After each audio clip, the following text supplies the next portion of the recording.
ఈ గుడి పేరు శ్రీరామలింగేశ్వర మునిరత్న ఆలయం.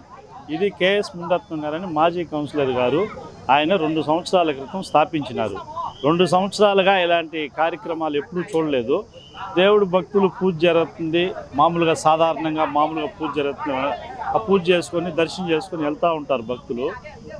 నిన్న రాత్రి 7 గంటలకి ఎందుకో మన భక్తులు గమనించినారు శివలింగంలో 2 కళ్ళు ఆకారం స్పష్టంగా కనపడతా ఉంది. అది మా వాళ్ళు దాని వీడియో తీయడం, ఫోటోలు తీయడం చూస్తే అది ట్రోల్ అయ్యింది. వాస్తవంగా అయితే మాత్రం కళ్ళ రూపం, శివుడు కళ్ళు తెరిచిన రూపం స్పష్టంగా కనపడుస్తుంది. చాలా అద్భుతమైన దృశ్యం ఇది. భగవంతుడు కళ్ళు తెరిచిన ఆ కళ్ళు అట్నే ఉండవు. దేవుడు మోక్షం చూపించాలంటే నిమిషకాలం, లిప్తపాటి కాలంలో చూపిస్తాడు. అది రాత్రి జరిగింది, అది వాస్తవం. దాన్ని భక్తులు ఇప్పుడు విశేషంగా భగవంతుణ్ణి దర్శనం చేసుకుంటే వాళ్ళకి ఒక ఆత్మసంతృప్తి, వాళ్ళ మనసులో ఉండే కోరికలు నెరవేరుతాయని భక్తులు విపరీతంగా వస్తూ ఉన్నారు. రాత్రి నుంచి ఈ కార్యక్రమం, ఈ దైవ సంఘటన జరిగింది.